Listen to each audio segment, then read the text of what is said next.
Hello everyone, welcome back to Student Diary. My name is Ritu and today we are going to do one more interesting topic in Sanskrit. Till now, from some previous videos, we were doing literature lessons of different grades. I have covered many lessons from grade 7, grade 8, grade 9, grade 10. So you can go through the video section of my channel and you can watch those videos related to the lessons. But today we are going to do some grammar topics. So I got many requests that they want to learn the basics of Sanskrit grammar, how actually Sanskrit works. So I have chosen one topic today that is the Dhaaturoop. I know everyone is interested in learning what is Dhaaturoop and how it works. Okay, so let's start today's video. As you can see on my screen, today we are going to do the dhatu roop.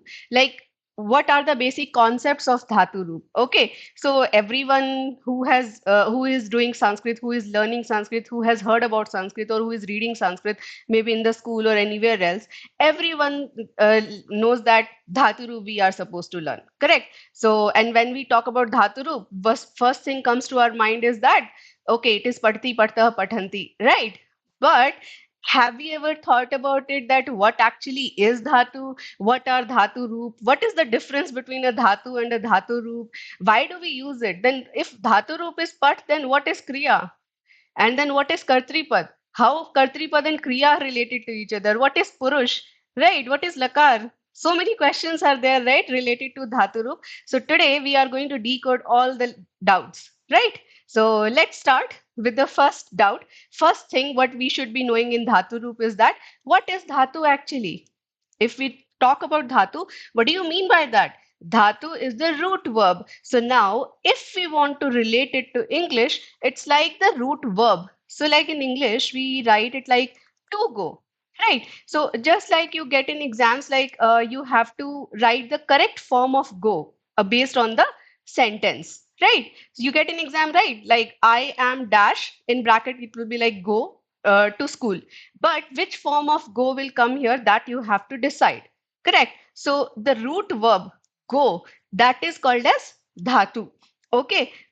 In that, nothing is added. No ing, not have, not had, not are, not is, not ing. Nothing is added to that. Just the root form of the verb is called as dhatu. Like in Sanskrit, we have pat dhatu, likh dhatu, correct, and then dhav dhatu, right? Like pat means to read, likh means to write, dhav means to run, correct. So I hope everyone has understood what is dhatu now. Okay, dhatu is the root verb. We don't use the root verb as it is in the sentences, as it is in our literature. We use the different forms, correct. We use the different forms of the verb, and those forms only are called as the dhatu roop. Because as it is pat, we are not going to use in the sentence, right? Either we write pathati or we write pathatah or pathami, correct? Whatever it is there, but we use the various forms of the verb. They are only called as dhatu roop. Okay, I hope everyone has understood what is dhatu. Now, if someone asks you, you can say, if in Hindi, if you want to ask me, this is called as the mool roop of the dhatu, like the root form of the dhatu. Fine. Root is called as dhatu, and the various forms which we are using in different lakars based on the different tenses, we call them as the dhatu roop. I hope now, if anyone asks you what is dhatu and what is dhatu roop, everyone is going to be sure about it, right? And please give a thumbs up if you are understanding, if you are liking the video, and if you are understanding all the concepts nicely. Okay, next one. Now, what is kriya? Kriya kya hai? So, kriya is like, you can say, so kriya is the root, not the root verb, but kriya means action words. Okay, kriya and dhatu roop you can use interchangeably. Kriya, or you can say as kriya pad. Pad means the form, the word. Okay, so kriya pad is the form of the verb which is being used in the sentences. Okay, and we know that kriya is like the action words with which we get to know that some action is being taken. That is called as kriya. Okay, I hope this is also clear to all of you. Now come to the Purush. So now when we just do the Dhatu, we see that there is Pratham Purush, there is Madhyam Purush, and then there is Uttam Purush. What is that? So these are the person, like in English, we have first person, second person, and third person. Okay, so what are the different person we have in English? We have first person, correct? That is called as Uttam Purush in Sanskrit, the last row of every lakar. Then second person is called as Madhyam Purush, right? And the third person is called as the Pratham Purush. Okay, so but by seeing the name Pratham, we feel that Pratham Purush is the first person. No, Uttam Purush is the first person. Okay, and in English, if we say first person, who all are first person? I and we. But in Sanskrit, we have three, right? We have three vachan, ekvachan, dvivachan, and bahuvachan. Every verb will be there in all the three numbers: ekvachan, dvivachan, and bahuvachan. Okay, one, two, and many. Fine. So based on that, Uttam Purush is also three. Like in English, we have Uttam Purush as I and we. Sanskrit also we have I and we. Same way, Madhyam Purush is going to be you, which is going to be you two, and you all. And Pratham Purush, everyone else other than I and you, all others except I or you. In any sentence, if you are not seeing I or you, that means it is the third person. That means it is Pratham Purush. Okay, I hope everyone has understood this much also. Let's go for the next one. पुरुष और क्रियापद में क्या संबंध है? So now what is the relation between the purush and kriya? So purush we have discussed just now that this is the first person, second person, and third person. Pratham purush, madhyam purush, and uttam purush. And kriya is the action verb. So the relation between both of them is called as the subject verb agreement. Purush is acting as a subject, and verb kriya is called as the verb, right? So whenever we are writing a sentence in English, in any language, basically, like we will talk about English only. So if you want to say that मैं लिख रही हूँ, so you will be saying I am writing, correct? You can't say I is writing. Why? Because there is no subject verb agreement in that case. So the same kind of subject verb agreement should be there in Sanskrit also. Your verb form, like which form of verb you should be using, that will depend upon the subject, right? You want to use it for pratham purush, you want to use the verb for madhyam purush, or you want to use the verb form for uttam purush. By looking at the verb only, you will be able to identify that whether the subject is pratham purush or madhyam purush or uttam purush. Okay, I hope this is clear to you. And purush only is known as the Kartripad. Purush only makes your Kartripad. Kartripad actually meaning is subject, because Purush is only going to create your Kartripad, the word which is acting as a subject. Okay, and Kriya only is going to make the Kriyapad. Okay, I hope everyone has understood now the relationship between the Kartripad and the Kriyapad. Right? Kartripad is the subject which is decided by the Purush, and then Kriyapad is the doing word, the action word, which is decided by the Kriya. Right? Okay, let's go for the next main. And I just wanted to say one more thing, that 80% of the people like watch my videos, and I hope they are finding my videos helpful, but only 20% of you have subscribe to my channel. So I would request everyone that please subscribe to the channel. It will be helpful to you also, because you will not miss any video. You will get notifications whenever a new video will come, and also it will motivate me to get the more videos as soon as possible for all of you. I hope everyone is going to subscribe the channel soon. Okay, now we are going to discuss about the Pramukh Kartripad, means the main subjects. Okay, so we were talking about first the Uttam Purush, right? Uttam Purush is what? The first person. And in English, so we have just we, I and we, correct? The I and we two only are there. But in Sanskrit, Uttam Purush is having three things: I, we two, and we all. Okay, let's get the meaning of these all words. I is called as aham. You people can write in your notebooks also. It will be very, very helpful to you. I is aham. We two is called as avam. And we all is called as vayam. Okay. Similarly, for Madhyam Purush is what? Second person. Who is the second person in English? You. But in Sanskrit, in English, we don't have different for you one person or you two people or you many people. We just say you. Correct?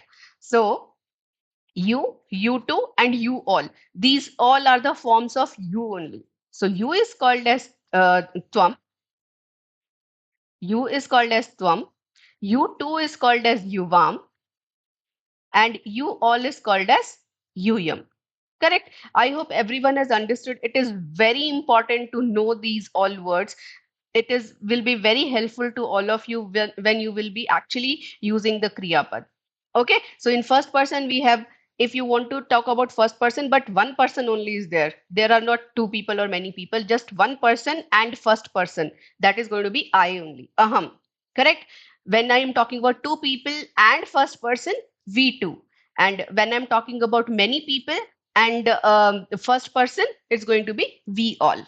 Okay. Same way in Madhyam Purush, if I'm talking about it should be Madhyam Purush, but there is only Ekvachan. One person is there. So it will be just you, Tvam. When I'm talking about like there are two people, but it's you. So it will become you two. Okay. Same way, if I'm talking about you all, that means I'm talking about you all, everyone. So it is going to be Yuyam. Okay.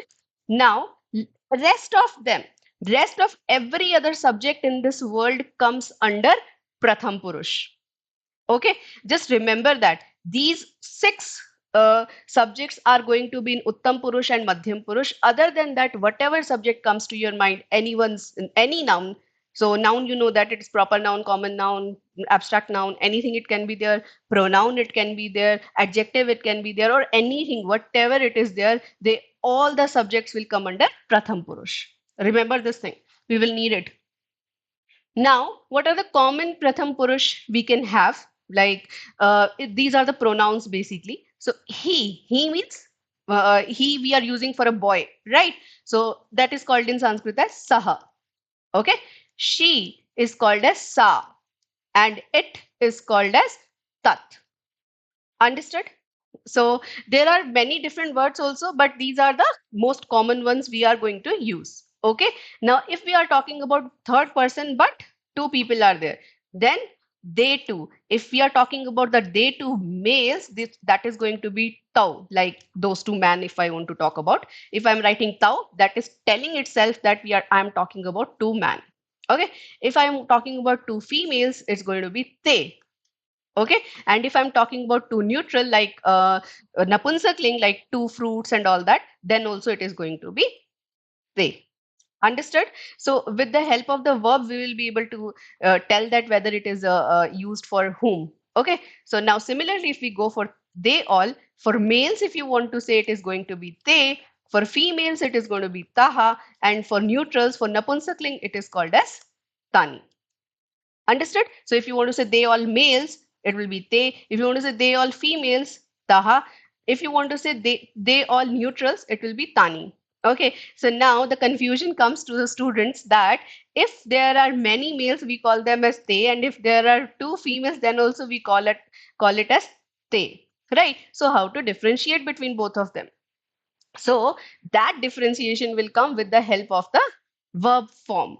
So with this one, with this subject, we are going to use the dvivachan, correct? Lakar mein, we will be using the pratham purush dvivachan ka verb. So if you see with te, the dvivachan ka verb, then you will be able to identify this is used for females. And then same thing, if you see te with bahuvachan, you will be able to understand that it has been used for a male.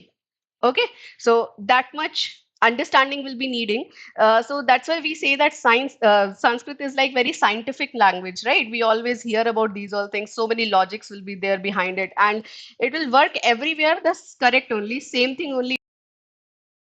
I hope everyone has understood till here how Purush are named in Sanskrit, the different Purush like Pratham Purush, Madhyam Purush, Uttam Purush, right? And everyone has understood the meaning of Pratham Purush, Madhyam Purush, and Uttam Purush still now. Okay, now let's come back to Lakar. So now we actually talk about Lakar here. What are Lakars? Lakar are the tenses. Okay, what are Lakars? Lakar are the tenses we have in Sanskrit. So tenses everyone knows, right? In English, we will be having like past tense, present tense, future tense, and there are many others, correct? So in Sanskrit also we have tenses that will decide whether some sentence is in present tense or past tense or future tense, right? Now comes that how many tenses are there? So in Sanskrit, total we have 10 lakars. It's looking like so big, right? But the good news is that we have to do only 5 lakars out of all 10. Okay. So tenses are 10 in number. Fine. 10 in number. So now we are going to discuss one by one all the lakars and how the format of that is there. So now actually comes the work which we have done till now. So in this case, we are going to discuss everything we have done till now. Fine. Based on that only we are going to frame. Fine. So now let's go for the first tense. That is going to be a lat lakar. Lat lakar is nothing but your present tense. When you want to say something in present tense like he eats, she eats, we all are eating, we are playing, we are studying, anything you want to say in present tense, then that will be written with the help of the lat lakar. So you will be using the verb forms which are given in the lat lakar. Okay, so I hope you can see these are going to be the 9 form of verbs. Now first thing, when you will be remembering the lakars, you have to remember it row wise, never learn it column wise. Okay. So let's discuss how we are actually going to learn these all things. Okay. So now vachan goes horizontally. So it's going to be ekvachan, dvivachan, and bahuvachan. And purush is going to go this way: pratham purush, madhyam purush, and uttam purush. Okay. So whatever this ekvachan, dvivachan, and bahuvachan is given to you, and what is this pratham purush, uttam purush, and madhyam purush is given to you, these all are going to decide which form of verb you are going to use. Understood. So now let's do one thing with the this is the format. Basically, if you remember this format, you have to just add the root verb in front of it and you can get any form of verb. Like if we will do with the help of pat, so it will become how the pat is written. Just see, it's written as pat like this, right? So what we have to do, we have to add a pat in front of it, and everyone has done in your varn viched and varn sanyojan that if you have a pat, th and together, what does it become? Full th. Correct? So what it will become? Pat plus ati. It will become pathati. Right? Pat plus atah will become, this is pat, right? So pat plus atah. Plus right? Th plus will become full th. So it will be pathatah. Same way, this will become pathanti. Correct? I hope everyone is able to understand. So if you remember this format, you can write any of the verbs. So in place of pat, if it is lik, so lik plus ati will become likhati. Correct? Same way if it is asi, so pat plus asi will become pathasi. Pat plus athaha will become pathathaha. Correct? Here we are using word sanyojan in every other word. Every not other word, in every word we are going to use. So pat plus ath will become pathat. Because there is a, so you are going to make it full tha. Okay? Now it is pathami will become pat and ami will become pathami. Pat plus avaha will become pathavaha. Same way, pat plus amaha will become pathamaha. Correct? Now everyone knows this thing, but how to decide which form of verb we should use? Okay, that will depend upon this gender, this purush, and then sorry, this vachan and the purush. Okay, so now you have, if you know that your subject is ekvachan, means one person is there, and it is pratham purush, means a third person. So who can be a third person and who can be ekvachan? We can say anyone, right? He, she, Ram, Sham, anyone, house, horse, bulb, whatever is coming to your mind, you can write it. In fact, this laptop also, right? So now, if you have a subject like saha, so saha is what? Saha means he. It is not pratham pur. It is not madhyam purush. It is not uttam purush. It's not dvivachan. It is not bahuvachan. Right. So with the help of the purush and vachan, we decide which form of verb we are going to use. So with saha, we will be using pathati only. We can't use pathataha. We can't use pathanti because we have to use for ekvachan. Okay. So it will become saha pathati. Correct. Any one ekvachan pratham purush is there and you want to talk in lat lakar present tense, you will be saying this one. So same way, if you want to say he is eating, so it will become saha khadati. If you say she is playing, so it will become sa, because we have already done, right? She is called as sa in Sanskrit. So sa kridati. Okay, that way it will go. Now, if you're talking about two people, but third person, you're not talking about I or you, right? So that will be having patatah. Like I want to say balakau patatah. Balakau means two boys, right? So balakau patatah. If you, I want to say many students are studying, so I can say balakaha, right? It's not I, it's not you, but it is bahuvachan because many boys are there, many students are there, and it is third person. So bahuvachan and first, sorry, third person. So you have to see that where the row and the column is going to intersect. That word of that form of the verb will only be used. I hope everyone has understood. Now, the bonus comes that in the Madhyam Purush and Uttam Purush, because we know the subject is fixed, it will be easy for us. So, if you have to say Madhyam Purush Ek Vachan, the verb is Pathasi. Now, what should be the subject for Madhyam Purush Ek Vachan? Madhyam Purush is going to be your second person. Ek Vachan means there should be one person. Who is that? Just you, correct? So, it is going to be Tvam, right? So with the purush and vachan you will decide your subject, and where they both are going to intersect, that form of verb you are going to use. I hope everyone is understanding this. If you feel any doubts are there, you have not cleared with any concept, please let me know in the comment section. Okay, so Madhyam Purush Ekvachan is Tvam only. Here, any other subject for Madhyam Purush Ekvachan, any other subject cannot be there. So, in Sanskrit, the beauty is that if you will be just writing only Pathasi, just the sentence is Pathasi and a full stop is there. So, and then if someone asks you what is the subject, then also if it is not mentioned, it is Tvam only, because with Pathasi, any other subject cannot come other than Tvam. Okay, so with for Madhyam Purush Ekvachan verb, the subject has to be Tvam, and if the subject is Tvam, the verb has to be Madhyam Purush Ekvachan. Fine. I hope everyone is getting cleared with this concept. This is very, very, very important for your basics. If you understand this thing, you can say that Dhaaturoop verb side, the things are clear. Okay. Now, Madhyam Purush Dvivachan. I am talking about you only, but now it is Dvivachan. Two people are there. So, what is you two? That is going to be Yuvam. Correct? So, the subject can come here only, Yuvam. And with Yuvam, the verb form can be Pathataha only. It cannot be anything else. Pathataha. Okay. Now, same way, if you want to say you all, that means Bahuvachan means many people, and Madhyam Purush means you. So, you and all.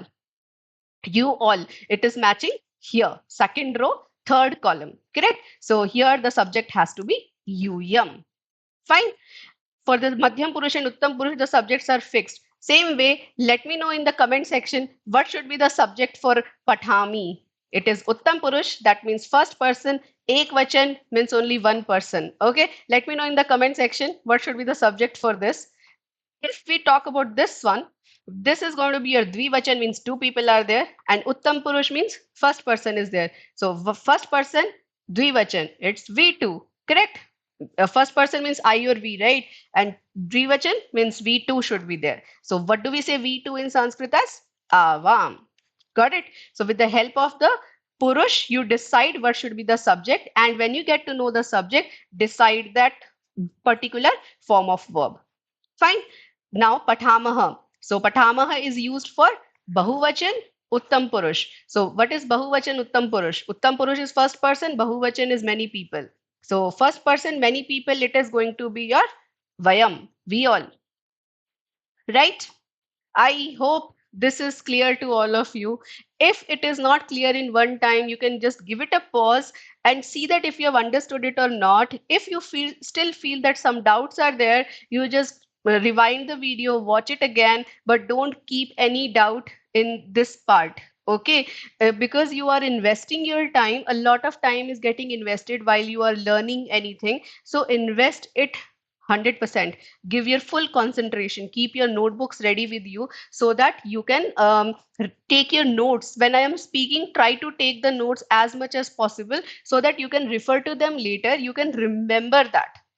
Okay, because our main task is not only scoring the marks, we are supposed to master the language. So if we know the basics, we will master the language. Okay. Okay, so now let's go for the second lakar. I hope lat lakar is clear to all of you. When to with which subject you have to use which form of verb. It's clear.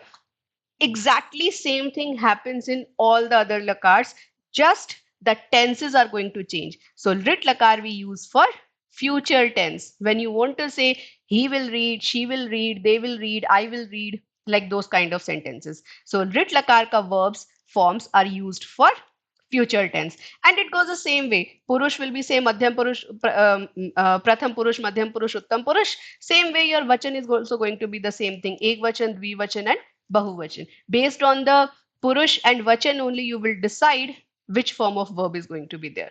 Correct? So same thing for pat we are going to write. So if you are having pat and then ishyati, so tha plus e will become thi. Correct? So it will become pathishyati. Right? Same way, if it is ishyatah, so it will become patishyatah. Correct? If it is ishyanti, it will become patishyanti. And this particular pratham purush ka row is used for third person. If you are talking about one person, like you want to say that Radha is playing, so you'll, sorry, Radha is studying. So you'll be Radha will be studying, not is studying. It is lit lakar, future tense. If you want to say that Radha will study, so you will say Radha patishyati. Okay, if you want to say that two girls will be studying, so you will be saying that dve balike or te balike patishyatah, means those two girls will be studying. If you want to say that those boys are studying, those boys will be studying, so it will become te patishyanti. Okay, so just the tense is changing, SMR is changing to will and shall, but your rule for Purush and Vachan are going to be same only. Fine. Same way, if you go for the Madhyam Purush, it will be Pat plus Ishyasi will become Patishyasi, and Pat plus Ishyatah will become Patishyatah. Pat plus Ishyat will become Patishyat. Correct? Similarly, for Uttam Purush, it will become Patishyami, Patishyavah, and Patishyamah. Okay, I hope everyone has understood the format. If you understand the format, you learn the format, then you can just, you have to add the root verb in front of the format and you have to make. Like you can make for dhav, you can make for pa, you can make for gum, for any dhatu, just you have to put the root verb in front of the verb. Okay, in front of the format. Correct? I hope it is clear to you. So now it's a test, small test for all of you. You can pause yourself and you need to tell me that if I want to say I will read, how I am going to say. You can pause it for 10 seconds and think, and then let me know in the comment section. Okay, so I will reveal it in after some time. Okay, now let's go for the next lakar, which is going to be a lang lakar. So lang lakar is for past tense. Okay, when you want to say something happened, Radha was reading, Radha was writing, Ram was studying, right? When you want to say that we were studying, I was studying, right? So when you want to say the things happened in the past tense, we use the lang lakar. Okay, so here the format is a bit different. What is it's going to start with a everywhere. In the first letter should be a only everywhere, and then last one I have given you. So in the middle you have to fill the root verb. It will be put here. So it's her and a. Complete the tha, right? So it will become a pathat, a pathatam. I'll write here a pathatam. This will become a pathan, right? Then this will become a patha. So it will become a pataha. It will become a pattam, and this will become a pathat. Correct? I hope it is becoming clear to all of you. This will become a patham, right? This will become a patha a v, a pathav. This will become a patha a ma, a patham, right? Now, if I ask you that, what do you say? How do you say? Again, you have to pause and tell me that how you will say that you all were reading. Let me know these all answers in the comment section. I will reveal it in the last only. Okay. So now comes the next one, which is going to be the fourth lakar, lot lakar. So do you people know what are imperative sentences?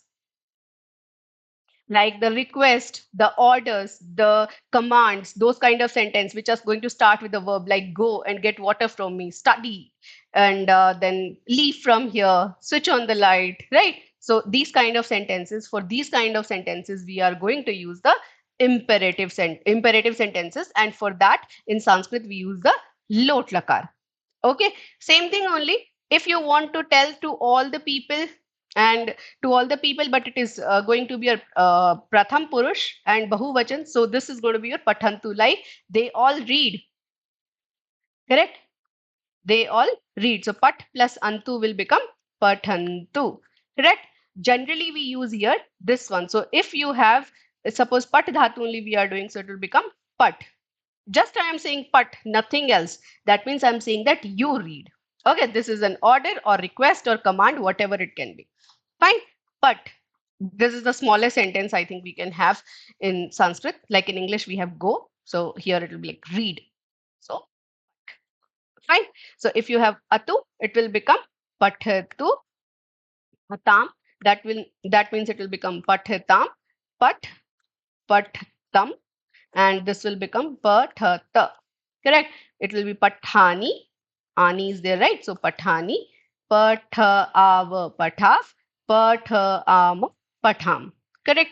I hope lot lakar is also clear to you. So if you want to tell someone that you all read, I mean in the form of the imperative, like an order, if you want to say, how you will be saying. Okay, let me know this also in the comment section. You can pause it, think about it, and then let me know in the comment section. Then you can come ahead, right? Now comes the last lakar of today's video, and in tenses, this is the last lakar you have to do, which is the vidhiling lakar. So wherever in a sentence you get something like a process or basically possibilities, maybe this happens or something like that, or if in any sentence definitely a should is coming, that time we are going to use vidhiling lakar.